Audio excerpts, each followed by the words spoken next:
Bonsoir, bonsoir, bonjour. C'est Congo News 24. Bande Konanga, comme toujours avant de commencer notre émission, nous disons merci à Dieu. Nous disons merci à nos chers abonnés et téléspectateurs qui nous suivent partout dans le monde entier et en RDC. Bande Konanga, soyez les bienvenus.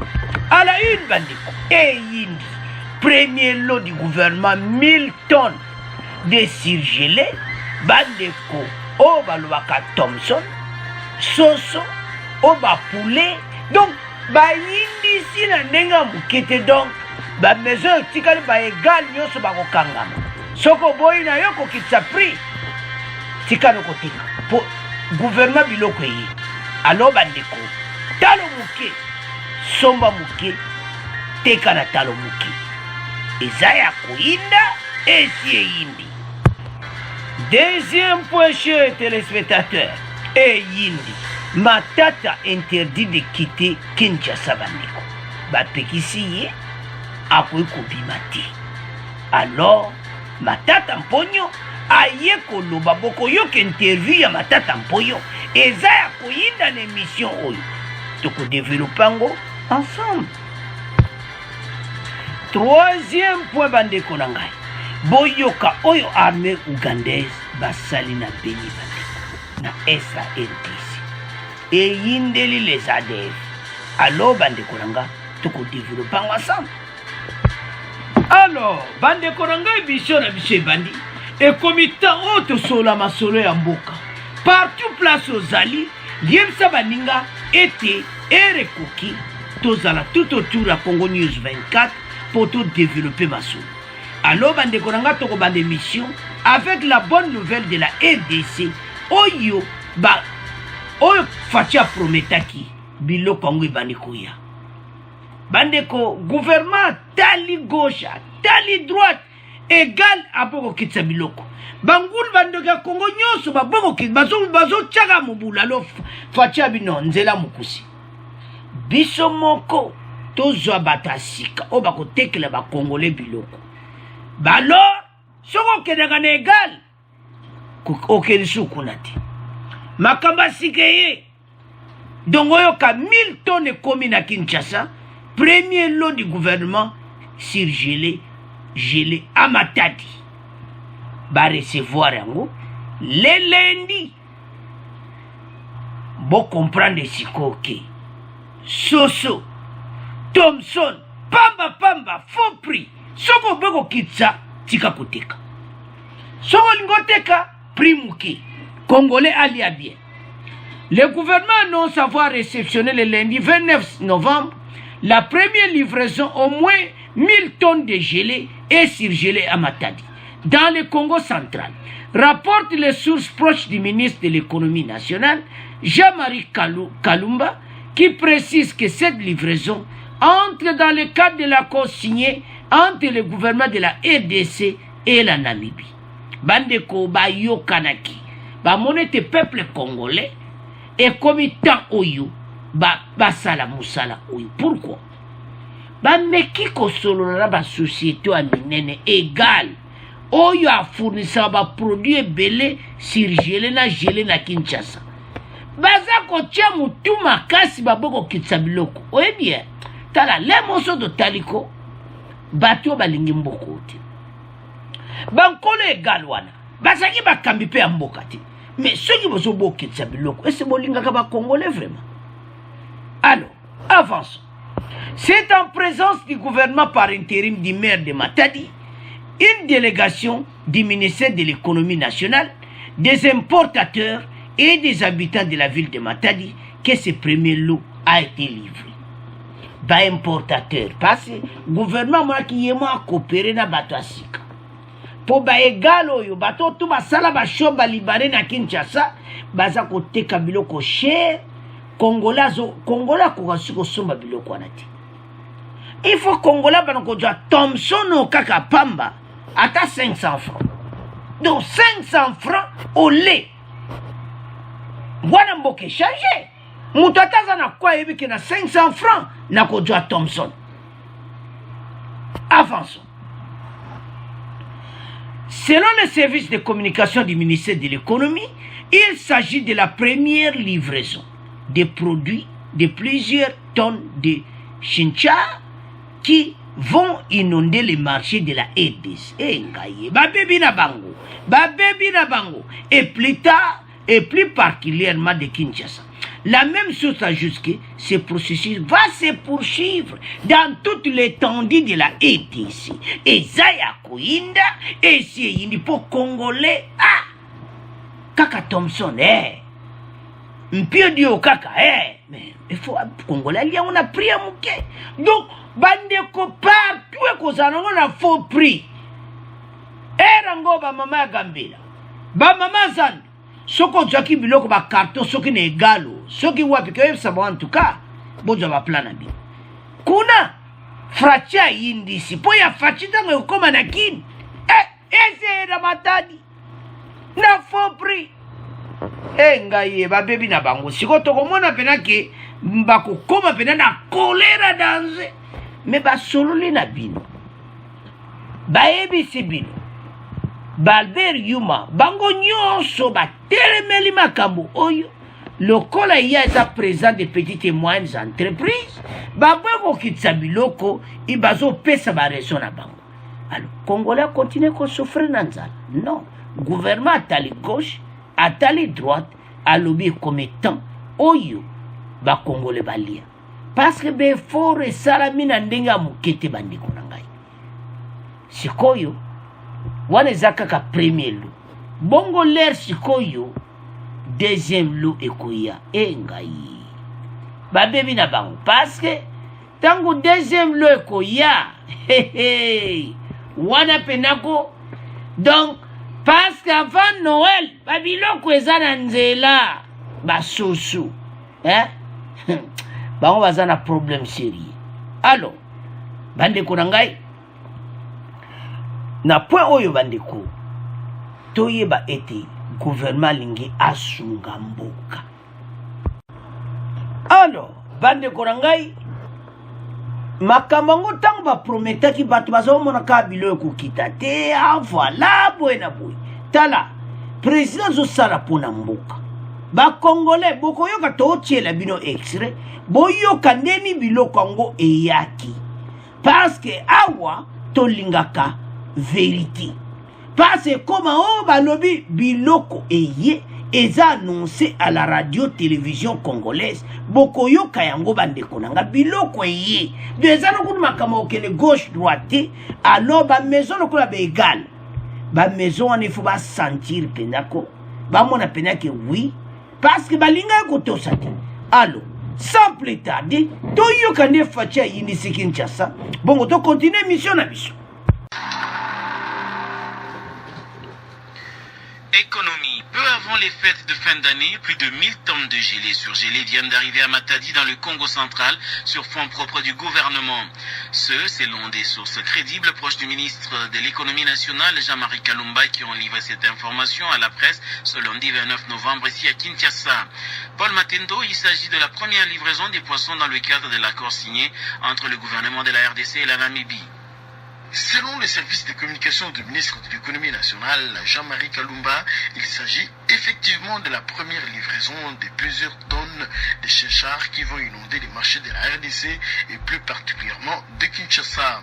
La même source ajoute que ce processus va se poursuivre. Les efforts sont conjugués pour répondre aux besoins des Congolais par rapport à ce produit. Le gouvernement s'active pour exécuter les autres commandes, a précisé notre source. Plusieurs personnalités ont salué l'arrivée de ces chinchards à Matadi, entre autres le gouverneur intérimaire, le maire de Matadi, une délégation du ministère de l'économie nationale, ainsi qu'une représentation des importateurs de surgelés. Selon le ministre de l'économie nationale, traduit par ses services, le poisson venu des zones namibiennes se situe, je cite, dans le cadre du combat pour le juste prix. Fin des citations. Alors, bandeko nanga tolandi biso nyonso wana, arrivé des chinchards, bandeko des eaux de Namibie. Bandeko bayoka na Namibie, ba chinchards banako yawa na ba faux prix. Bandeko, normalement, mboka na biso tokoki te ko biloko ezala cher ndenge ezali. Bato basali 18 ans na pouvoir balingi mboka oyo te. Bazomona bien que Congolais azo souffrir. Au lieu que ba raisonner ta que ba kitsa biloko talo non. Ba otala ben terrain na ba kaka égal à kotsa mbongo ba maison na ba kotsa mbongo. Basali bien loko liboso ye ba Chencharo ba Thomson bandeko e mpio de koma nango donc mutu nyonso alia na faux prix. Après, deuxième lot, boya ba soso tango koma. Bandeko eza ya koyinda, wana premier lot. Donc, mikolo na Kinshasa, na mikolo ka passe komi na Matadi. Alors, donc, fin semaine, tato koma kaka ba dimanche. Donc, Kinshasa eza ya koyinda, donc mpio di na faux prix. Bandeko, tango ba annoncer. Gouvernement va osala tout. Pour les Congolais balia malamu. Les efforts sont conjugués pour répondre aux besoins des Congolais par rapport à ces produits. Le gouvernement s'active pour exécuter les autres commandes, a précisé la même chose. C'est-à-dire bah commande parce que bah yoka na Namibie. Beaucoup bah yoka na Namibie agate. Yoka ngoko du potote Namibie kaka. Au bord de la mer kaka bah bende biso ba Thomson. Et tonda na Kinshasa na ndenga muketi. Bandeko, so tale ba pays wana me ba Namibie oyo. Angola. Ba koma kolia eze sundenge ze para bisote. Bato ba sali 20 ans pouvoir ba lingi mboko yoti. Makambo facha zo sala bango pe ba ko sala yango. Siko pona nini bazai ko sala ti. Siko yo yano yeso ba Congolais bo fungola miso. Parce 1000 tonnes à terre. Kinshasa kozala plein à craquer dans Thomson. Partout les kaboué. 500 francs. Oh les kaboué. 5. Donc, et comme on a 300 francs au les canons. Donc, bon, kitsuka, bon, faut pas prix. Comme ça, batouana. Oh, yo ba tchaki mutu makasi. Mbala oso bo kangi côté ba surgeler terre. Bozala problème. Ba o quoi faillite. Tozao. Pour importateur à sikababo ba yokani. Parce que si vous avez pris le gouvernement qui a coopéré avec l'importateur, après, voilà, la compagnie a égal tout ça. Mais la compagnie a déjà bimé na combo na mayuya. Et ça sous la valeur, tant compagnie se côté na mayuya. Déjà, ils ont visé na ndenge mabe. Entre-temps, peuple congolais a souffert. Avançons. En attendant, les importateurs soutenus par le gouvernement s'organisent avec les réseaux de distributeurs et les conditions de vente seront bientôt fixées après concertation entre le ministère de l'économie et les autres parties prenantes à ce processus. Biloko ye, bako vanda, ba s'organiser, nandeni bako livrer yango, ba distributeur banani. Parce que ça les sous-bateaux boyebiti. Ba société asika ba jima solo ame engai bango bo era ngoyo kitisaka jaba Thomson na yo bino batobo ya otekela ba Congolais cher parce que o ezano Matadi ezo koma kaka semeno na Kinshasa bande konanga bali ya kitoko Congolais a souffrir ebele kutaba bana kolia bu bande kotala mboke ko changer. Boyebi ke batunde ba débrouiller kaso na landa ka be mission mingi omona moto mona débrouiller ateki mo bilo ne ndunda ne so ateki na bimika na 1000 francs. Mais 1000 francs akolia ti. Bongo siko ba kiti Thomson. Mais moto nyo sa kolia tata na 1000 francs okolia okomelaka atite 1000 francs okolia. Parce que c'est ça na 1000 francs. A préféré melaka tipo na kolamba ekokati. Alors, botala motema mabe bato ba diriger mboka nde bazai ko sala ba Congolais. O esprit nini. Et puis ce qui est grave, Sama Lukonde amoni pasi ko solola na bango pona ba kitsa primi bazo tia kaka mutu makasi. Balingite. motema mabe aboya nini?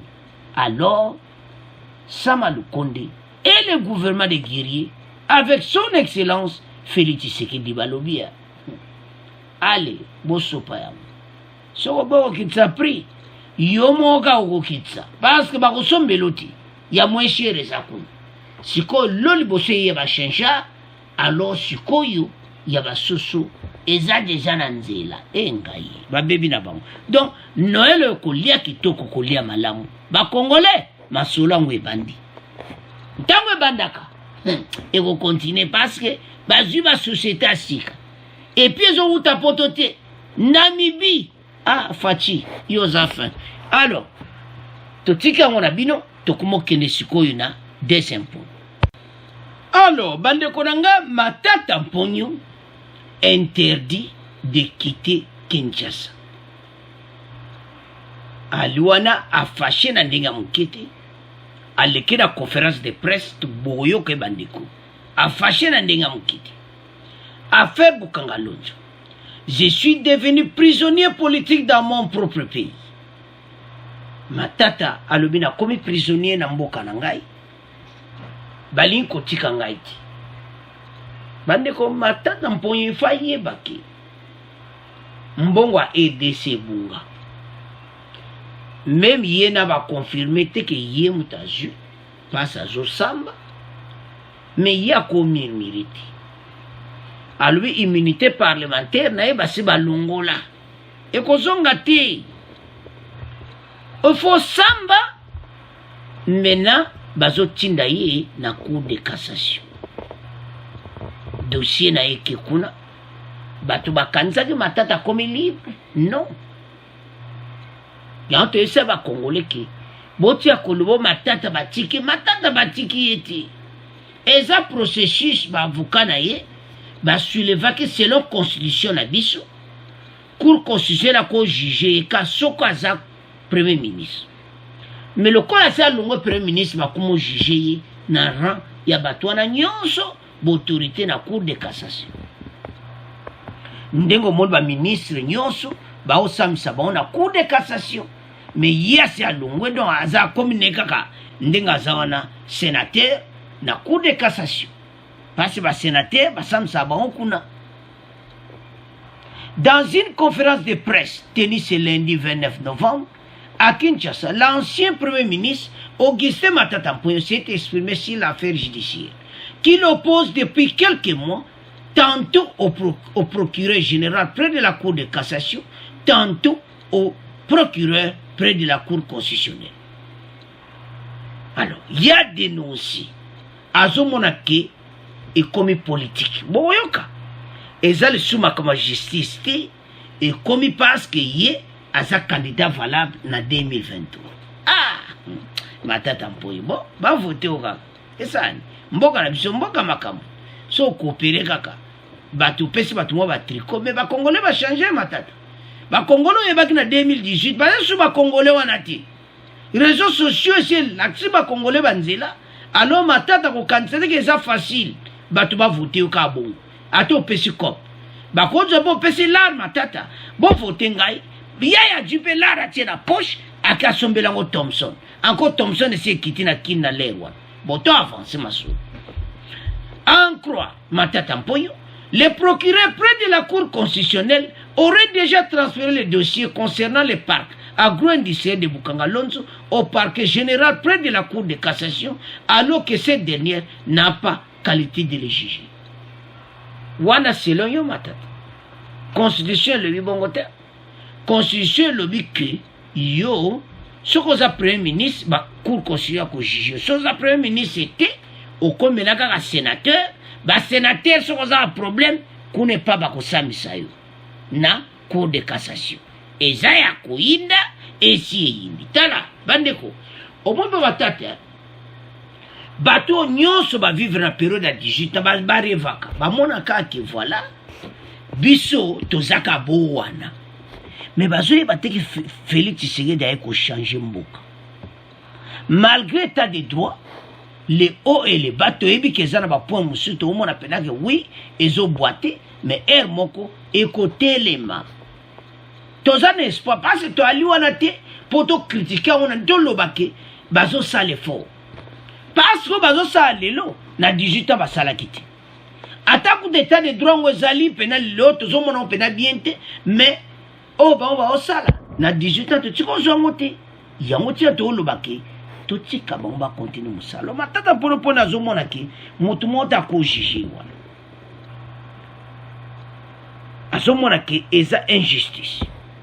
Selon certaines informations qui nous parviennent, le procureur général près de la Cour de cassation aurait transmis le dossier Bukanga Lonzo au parquet général près de la Cour de cassation pour une instruction nouvelle, contredisant ainsi son propre réquisitoire du 15 mai 2021, confirmant ici la thèse d'un acharnement politique, a annoncé Matata Mpoyo.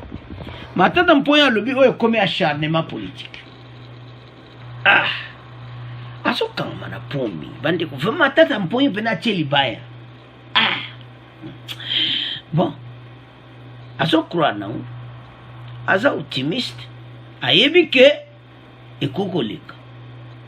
Alors Matata aza parmi batuyu ba participer na destruction ya mbo to aliwane te olo mabe mais parce que point Bukanga Lonzo déjà tangu 300 millions et bimi na trésor public et bungi kaka boye suite ezati Bukanga Lonzo on peut to mona kango te balanda yo te yo mboka na so comprendre bato te donc pona yo et bela mbongo ndingwa oyi bato ba mona million ko elobi ndeko moko ay bamba yiba ka ba million para bonza iloko pam donc azo mona ba 300 millions wana donc sérieux azo mona pas cité ah congolais zo vivre na mbongo muke ah nzambe na ngai pas na motema.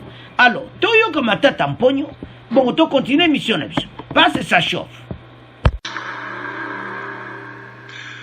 Nous l'avons dit au sommaire, le sénateur Matata Mpoyo Mapon n'a toujours pas recouvré ses immunités parlementaires en dépit de la décision de la Cour constitutionnelle qui s'est déclarée incompétente de le juger. Au cours d'un point de presse hier lundi ici à Kinshasa, l'ancien Premier ministre dénonce plus de 7 mois de prison à ciel ouvert dans son propre pays puisque privé des droits de se déplacer à l'intérieur et à l'extérieur du pays selon ses propres termes. Il juge alors toutes les procédures judiciaires contre lui, notamment dans les affaires d'indemnisation des victimes de la zaïrianisation et affaire Bukanga Lonzo, de machination politique contre sa personne et d'instrumentalisation du procureur général près la Cour constitutionnelle et l'inspection générale des finances. On écoute Augustin Matata Mpoyo au micro de Michel Kifindangoy. Ayant échoué d'obtenir la levée de mes immunités sur l'affaire Bukanga Lonzo, un dossier fictif a été ouvert et instruit en toute irrégularité. Le procureur général a reconnu personnellement qu'en principe, je devais rentrer en toute liberté à la résidence parce que mon dossier était vide et que c'est pour tenir compte de la pression politique qu'il était obligé malgré lui de me mettre en résidence surveillée. Il a dit en présence de mon avocat. Selon certaines informations, le procureur général près la Cour constitutionnelle aurait transmis les dossiers au parquet général près la Cour de cassation pour instruction nouvelle, confirmant la thèse d'un acharnement politique. Si le parquet général près la Cour de cassation s'était déclaré incompétent il y a 5 mois pour traiter les dossiers judiciaires d'un Premier ministre honoraire, comment le sera-t-il aujourd'hui alors que la Constitution et les lois du pays n'ont pas changé? Alors, bande konanga tolandi biso nyonso wana. Matata Mpoyo azo bosanaki na l'air wana Cour de cassation basalaki erreur. Ye azo bosanaki parce que mon constitution oyo bango mo bayebi pona nini constitution yo babouja yango pona faveur na bango. Mais kaka constitution wana oyo bobouja yango pe mote kokanga bino. Bande koza sérieux. L'ancien Premier ministre s'interroge ainsi sur la légalité d'une telle procédure alors qu'il y a quelques mois, le procureur Jean-Paul Mukoko aurait reconnu l'incompétence de la Cour de cassation pour traiter ces dossiers. Mais tango wana makansi na bango ezaka ki ba mona ke Premier ministre. Il y avait un problème pour clarifier. parce que batata mponyo omoni dossier wana makambo ne salami tangu ya zaki premier ministre, alors que pour le moment azai sous premier ministre ba mona ki le kwa ya zai premier ministre to tinda ye kuna, alors que ba koko samso kuna cour constitutionnelle ka soko zana en fonction soko si longue fonction et za cour de cassation. Donc il y a problème, il y a interprétation, il y a constitution. Il y a un truc quand tu as la constitution, bango basala ki on peut bazaki na cop. Nandenga mabete. Bango ba yebeke. Toko sala boy, soko yendongo toko sala boy, toko kende boy. Yango zomona makambo nyonso. Parce que ça possibilité yo mbongo ebele nde wana bungi batika kaka bino kaka ndenge wana. Bande koyebia tala l'air mokoko bande kona biso oyo basali 18 ans na pouvoir balinga epena mboka oyo ti na makambo Congo hold up utoleka osangisi na ndenge ba détruire mboka balinga ki RDC. Ezaka ba paya te na ba vrai ba congolais de père et mère ba détruire mboka oyo yango mona fachi alwaki makamalu achani eza prêté pour écouter parce que il y a les mêmes bango ba de père et de mère bazaki na makambo wana eza pasi komona notre beau pays bambongo ezobima na marque moko soko talo lobi ngai mbongo ebimi boye oh pebe espèce n'est tout l'accès émission ou eleki so tala ki émission ante que no tala bordero mbongo babimisi na BGF Bank bordero nango omona bambongo ndenge ezobima 2,5 millions ezobima na espèce. Comment yo bimisa 2,5 millions de dollars na espèce? C'est ça baka oyo ba matata mponyo baleki na makambo oyo nyonso bazimboka ba détruire et ça fait mal.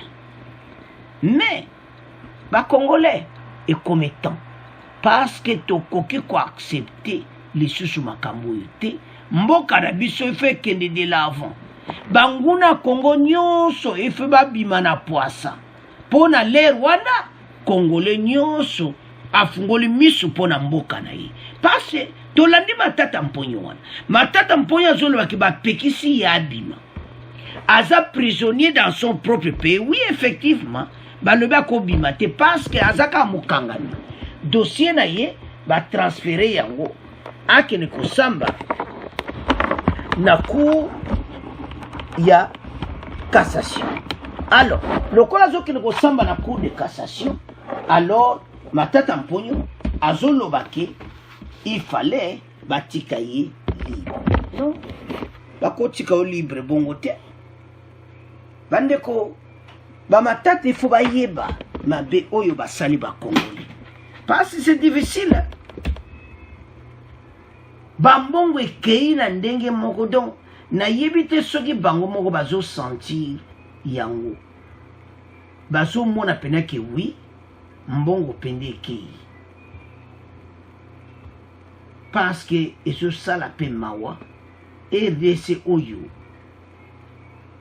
bambongo oyo bimi soto sali calcul pays na c'est décolla kala bo comprendre kaka yebo kanga lonzo 300 millions leki kaka bo. Alors bande konanga o balobaka esi yindi matata mponyo interdit de quitter la RDC pour azokene ko samba na cour de cassation donc tozomona ko kangama parce que makele tambola ki matata batiki était. Alors c'est à ce point tout tiki deuxième point tout moki na troisième point. Alors bande konanga to kobi na troisième point na biso boyoka oyo armée ougandaise basali na S bande ko yinde les ADF mais atoko division wandi avant toyoka frappe oyo salami oyo première action na bango mais tout le canal de message ya gouvernement. Alors que le porte-parole du gouvernement congolais Patrick Mouyaya, accompagné des porte-parole de l'armée congolaise et celui de la police, confirme que l'armée ougandaise ne se trouve pas sur le sol congolais. Le porte-parole de l'armée ougandaise annonce ce mardi 30 novembre que les forces armées de leur pays ont lancé des opérations militaires aériennes conjointes avec les FARDC. Il précise que les deux forces ont lancé des frappes aériennes. Mais toujours un rapport. À Nantoloba, Oyo, il n'y a pas de troupes ougandaises en RDC. Donc, c'est la porte-parole, il y a FARDC à expliquer en et pas ba congolais. C'est-à-dire, ba yokanaki était ba yakana likolo ba beta biloko. Wana c'est le porte-parole biso rapportaka oyo badobi. Mais avant wana, message allaient être armés oyo bazokota na RDC. Bandeko média nyonso komaki. Si tu comprends bien, et un message ya ba congolais ya otoloba ki bo pesa ka ba message so to sa l'émission ba kambi batalaka ba moni ke bato ba kokota na mboka na biso te pour peuple pas olingate et puis le passé ezo rappelé na si ba fati ba yo comprendre que non eza possibilité que armée terrestre ya bango pene ba kota na mabele na biso ba nyata masol na biso non ya motina boko yoka ba ko expliquer que commandant ya suprême de commandant na bango ya armée ougandaise no chef d'état-major ougandaise na chef d'état-major ya FARDC c'est le Sembala ba kutana kina bini ya utaki Uganda ye ba sololi ete basala opération ya likolo babeta ba frappe bango bazala biloko kitoko zobona wana biso za biloko wana ti yesa mawa pona mboka na biso metozo na pona. Cependant, plus d'une fois sur cette tribune, j'ai y parlé des contacts réguliers et étroits qui existent entre nos forces armées, nos services de renseignement et les services de renseignement ougandais, rappelle-t-il. En revanche, il précise que le président de la République a été élu sur base de la promesse de la paix et pour la paix. Nous avons dit que nous ferons tout pour que nos populations de l'Est des partis sous état de siège pour la recouvrir. Commandant armé Bokoyoka a expliqué bien que biso toko sali kamute oyo peuple alingete jamais toko sala ngobongo te. Donc wana toyoka na kite. Yango tina to soke zale ke bango bakoya tokoyebisa ba congolais. Tango monto lobi na binote c'est-à-dire eza bongo te alors ba nouvelle nyonso eke na réseaux sociaux bandimi yango te. Balobi keza lokuta. Mais pour n'être au monde, gouvernement a eu qui sont. Les Congolais va péter message, gouvernement moni non, tout ça la caca aérien, boyate ba forteresse. Et ça possible aérien, so bo biloko aboni bon bazanango, ADF akobikate, boko sili sa bango na minute. Alors, et loko pe ba ye parce que bango pe kuna na Uganda ba komaki à feu. Donc pena bango le butin, le kola bango ba sali biso bobaki. Bisopeto landa bango na RDC. Je crois que les Congolais seront basepeli, armée ougandaise basée sur le sol congolais. Donc ils confirmé bino et puis avant de continuer, to yoka message oyo porte-parole la FARDC à lobby sur armée ougandaise. Bongo to continuer mission na biso. Bonjour mesdames, bonjour mesdemoiselles, bonjour messieurs et merci de nous recevoir chez vous pour cette édition du journal. Il n'existait pas d'armées étrangères sur le sol congolais sur invitation des autorités de la RDC. C'est ce qu'on peut retenir de la conférence de presse conjointe animée hier lundi dans la soirée par les porte-paroles du gouvernement, de l'armée et celui de la police. Cependant, ils ont reconnu qu'il existe une collaboration ou mutualisation des efforts entre les armées congolaises et ougandaises, notamment pour mettre un terme au terrorisme perpétré par les ADF. Je vous propose d'écouter le porte-parole des FARDC, un extrait des propos du général Léon Richard Kassonga, recueilli par Pelé Kipelamondo. Et si donc il y avait problème pour l'entrée sur le sol congolais des militaires ougandais, nous ne serions pas allés par 4 portes, vous l'avez dit. Mais qu'est-ce que ce n'est pas le cas? Pourquoi des sources non crédibles vous rabattent les oreilles tous les jours et vous croyez sincèrement dans les réseaux sociaux qui sont devenus une source d'information officielle pour vous quand nous menons des opérations et nous avons besoin d'assistance? Nous disons, la MONUSCO nous aide, c'est un partenaire précieux.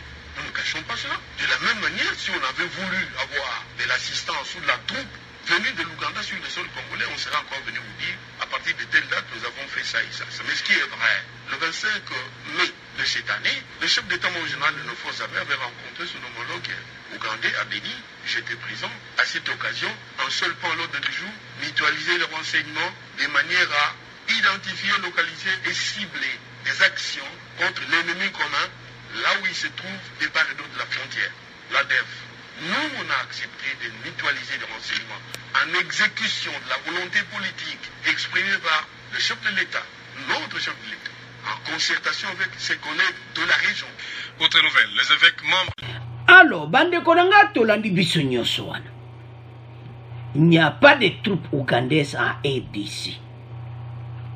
Le porte-parole du gouvernement et ministre de la communication des médias, Patrick Mouyaya, alors d'un briefing presse sur l'état de siège, le lundi 29 novembre, auquel étaient associés les porte-parole de l'armée et la police, a annoncé qu'il n'y a pas de troupes ougandaises en RDC.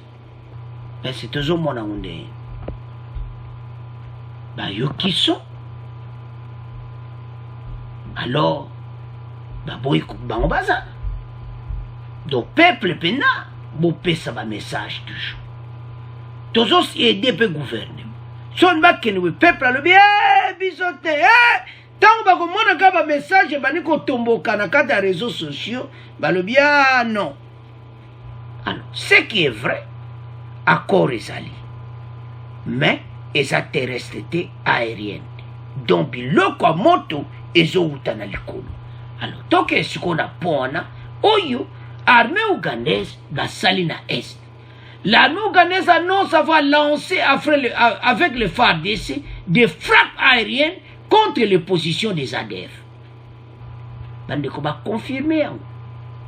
Il précise que les deux forces ont lancé des frappes aériennes contre les positions des ADF. Bandeko botala ba avion baninga banango. Et ça la kane sengwa. Uganda, mais biso leki ba ona mbongo te. Na mbongo kene ba posha batu. Ba mbongo antu ba yibi na RDC. Tukoza na ba avion oyo soki combien? Et tandami na njili wana. Mbongo tono kosome 15 mais combien? Dans la pays na biso peso zonga. Baza colonie anglaise. Bana bibunde la mota ba anglais ndio zomona wana. Biloko wana. Oye bwaka kapeno yo kezo kita lokito. Ba bomba ba anglais ba so ba nyingisi donc ezo kita. Botala siko biloko Uganda za nango. Et ça biloko ane beleta. Nete so dozata na avion moko. Alors force biso ba matin na likolo. Uganda na FARDC bazo nyingisa ba biloko na likolo. Mais ba avion eza ya bango. Biso mawa trop. Soki nazotala makambo oyo ezo pesanga colère bande botale pamboke wuti. Et c'est ça bino joua teta bomona baninga baza ba avion oyo o ba français baza nango, ba américain ba nango, ba pays européen ba nango, Uganda za nango, Angola za nango. Angai. Nzambe. Mutu esalanga na pasi na motema. Ba avion botoko za nango te. ADF akoma mona kepena bakomi na suka o balobaki yindeli bango nde baza wana mayele si bandeko bokoyoka tokotiela bino extrait ya bafrappe aérien do na ndenge moketi. Ce matin, nous avons lancé des frappes aériennes et d'artillerie conjointes contre les camps des ADF avec nos alliés congolais, annonce l'armée ougandaise. Donc, makamangwe bandi. Bonjour mon volontaire Fatia non. Pas s'il s'habitumba.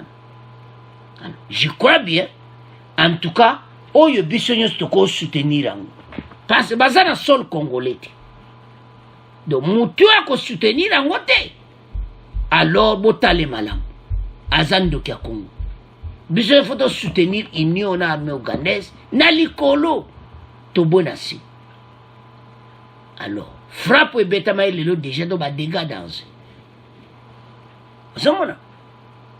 Alors, intervention oyo.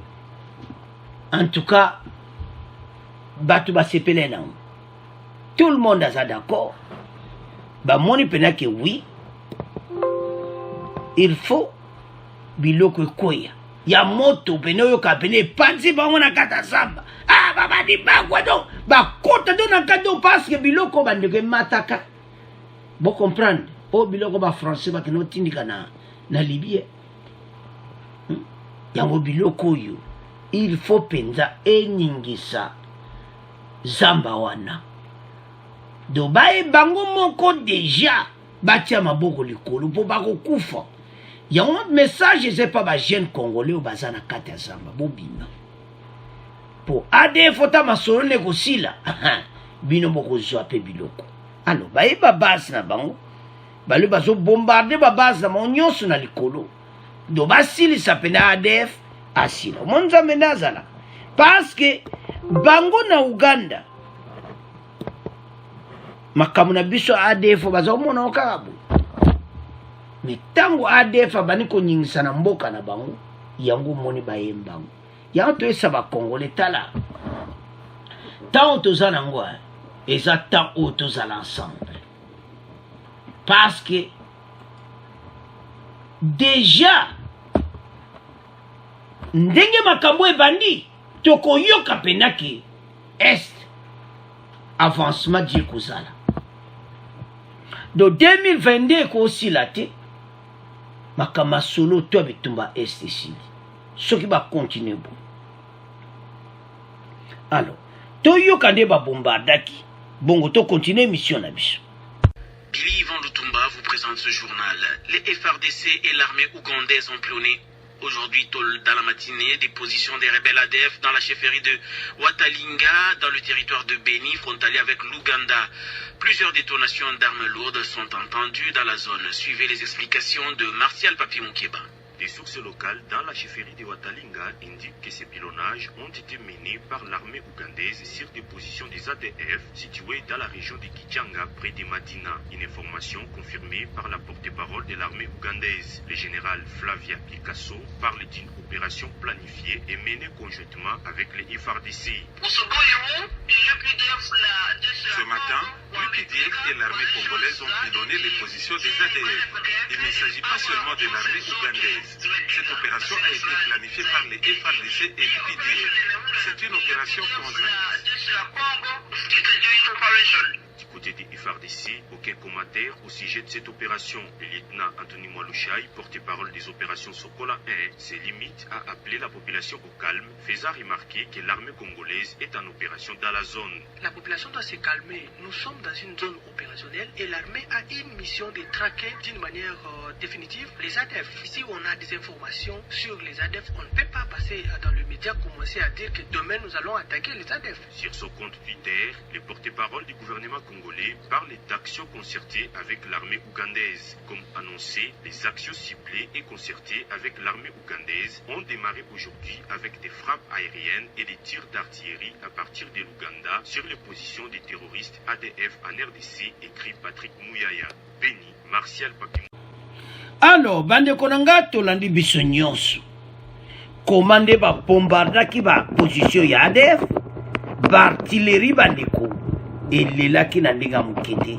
Alors il fallait kaka ndenge wana parce que makambo oyo faci aza déterminé bakongolais tozala l'aise makambo oyo ekokoma na suka nango mpe tokomona koma ndenge nini armée na biso bakosilisa bato oyo bandeko. Trop c'est trop. Peuple wana ya Beni a souffrir mingi yango totia mabolongo na se to prier pona bango to prier te ba Uganda oyo na mosalo ba osala basala ngo na motema moko parce que bango pe baza attaquer na ba ADF ba bombe kwa ki na Kampala et salaki bango pe bien te yango moni ba komi mbango na RDC mais to souhaiter que makambo ileka kitoko bandeko. Tala makambo oyo ezo senga biso nyonso to soutenir yango parce lo to boya ki o armée na bango bakoma na mababa na kubunda non c'est non ba congolais ba d'accord nango ti yango armée pe ba moniki il faut ezala aérien bandeko bazo pupola biloko na likolo na ba avion wana.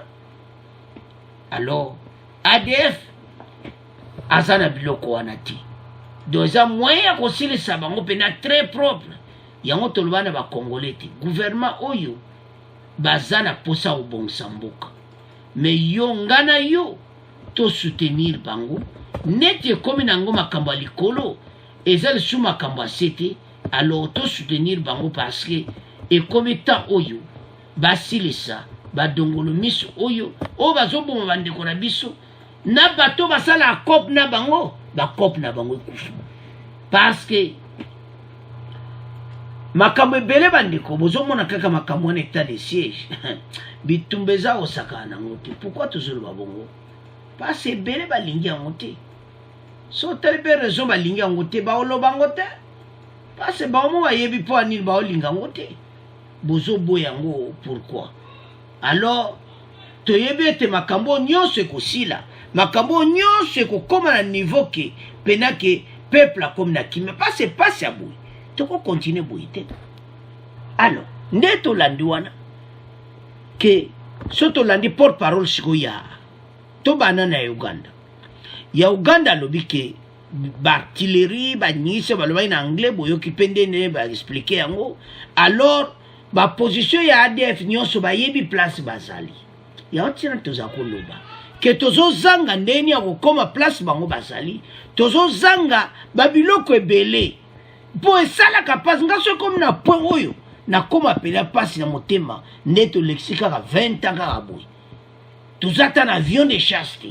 Avion de chasse c'est combien? Na ba millions de dollars oyo ekende baposhe ya bato. Pourquoi bakoka kosomba baavion ebele te na mboka na biso?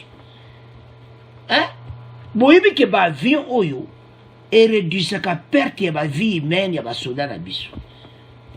Parce que ta bombardi basoda ta bayo basilisika masolo. Donc basoda ebele bakokufa te na bitumba. Ozomona? Mais bambongo kena na baposhe ya bato.